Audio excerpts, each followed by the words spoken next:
আসসালামু আলাইকুম। রাত বেলা বাজে প্রায় 3টা। আজকে 22 তারিখ রাত।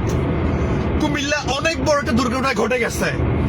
অনেক বড় একটা দুর্ঘটনা ঘটে গেছে আমাদের কুমিল্লা। আমি ঢাকায় যাচ্ছিলাম, যে পৌদরবাজার যে ফ্লাইওভার ফুটওভার ব্রিজটা, এটার নিচে যে রেল লাইন, যে রেল গেট, ভাই বিশ্বাস করবেন না, আল্লাহ কার মৃত্যু কোথায় রাখছে। মৃত্যুতে 1 সেকেন্ড কোনো গ্যারান্টি নাই। সেটা আমি নিজ না দেখলে কখনো বুঝতেই পারতাম না যে মানুষের মৃত্যু এত নিষ্ঠুর ভাবে মানুষের মৃত্যু হয়। চোখের পলকে রেল লাইনের উপর থেকে একটা বাস আসতেছিল খুব তাড়াহুড়া করে, মানে এটাকে মুখ করে নিয়ে চলে গেল। বিশ্বাস করবে না ভাই, বাসটা টুকরা টুকরা হয়ে গেছে। যত সব বাসটা উত্তরবঙ্গের হবে, আমার ভিডিওটা বেশি করে শেয়ার করে দিয়ে। বাসটা যেমন টুকরা টুকরা হয়ে গেছে, মানুষের আহাজারি, মানুষের অস্তিত্ব, মানে আমি কি ভিডিও করব, আমি নিজেকে নিজে কন্ট্রোল করতে পারি নাই। এখন বেলা বাজে প্রায় রাত 3টার মতো। তখন বললাম যে আল্লাহ, আমার শরীর কাঁপতেছে, মানে আমি কি বলবো কোনো ভাষা খুঁজে পাইতেছি না। মানুষের কোথায় হাত, কোথায় পা, কোথায় মাথা, কোথায় কি।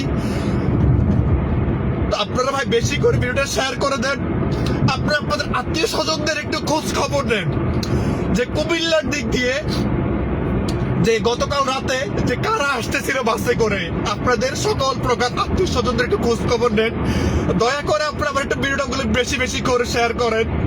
ম্যাক্সিমাম প্রায় 15টার উপর লাশ পাঠাইছে অস্তিত্ববিহীন আমাদের কুমিল্লাতে।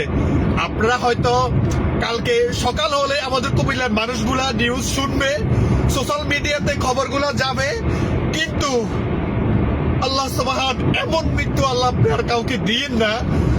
ঠিক আছে, তো আমি সকল চালকদেরকে ডিস্ট্রাকশন করবো এটা যে ভাই তাড়াহুড়া করে কিছু করতে চাইেন না।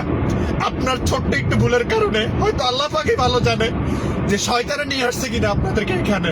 ঠিক আছে, আসলে বাসের বিন্দুমান পরিমাণ কমপক্ষে এমন ধাক্কা মারছে, এক ধাক্কায় 100 হাত দূরে নিয়ে চলে গেছে। মানুষ ছিটা বিটা পড়ছে, মানুষ বাইচা নাই ভাই, মানুষ বাইচা নাই। আসলে আমার জীবনের এই প্রথম এরকম মারাত্মক অ্যাক্সিডেন্ট আমরা কন্টিনিউ সোশ্যাল মিডিয়াতে ফোরে দেখতাম, কিন্তু আজকে সরাসরি। তো যাক, আল্লাহ তাআলা সবাইকে ক্ষমা করুক। এমন মৃত্যু থেকে আল্লাহ কাউকে না দেখ, এমন যন্ত্রণাদায়ক মৃত্যু যে নিজের শরীরের অস্তিত্ব থাকবে না, অস্তিত্ব খুঁজে পাওয়া যাবে না।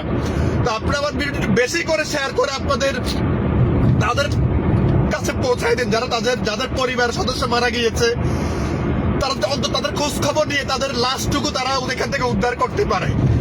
একটু বেশি করে আমার ভিডিওটা শেয়ার করে দেন। আজকের খবর, আজকে 22 তারিখ রাত, দিবাগত রাত 3টায় এই ঘটনাগুলো ঘটে যায়।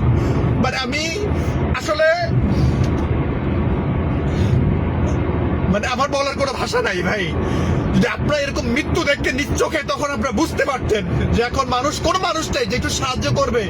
হাইওয়ে অনেকগুলো পুলিশ আসছে, তারা কি করবে? তারা লাশগুলো পাঠাচ্ছে, এক এক করে লাশগুলো পাঠাচ্ছে। মানে আমি এখানে ছিলাম অনেকক্ষণ, কিন্তু নিজেকে কন্ট্রোল করতে পারতেছিলাম না।